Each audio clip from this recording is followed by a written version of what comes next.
Hey guys, in this video, I'm gonna show you how you can adjust depth chart order in Madden 27. It's pretty easy. All you gotta do, simply go to Creation Center and select the option Edit Rosters.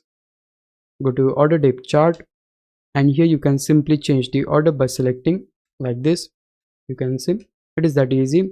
Besides that, you can also hold left trigger, which is LT on Xbox or L2 on PlayStation, and you'll able to change the team. We're gonna select this one for the sake of this video, as well as you can also change the position by holding RT on Xbox or R2 on PlayStation.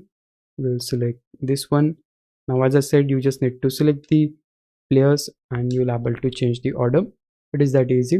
And in order to auto reorder this, you can press Y on Xbox or triangle on PlayStation. Select yes, and that will able to auto reorder this. To save the changes, just hit the back button and select the option Save Changes. Right here you can select new, and you can simply name your file and simply save this in order to save the changes. And that's all there is to it. Hope this would help you out. If it did, please leave a like and subscribe my channel. Thanks for watching.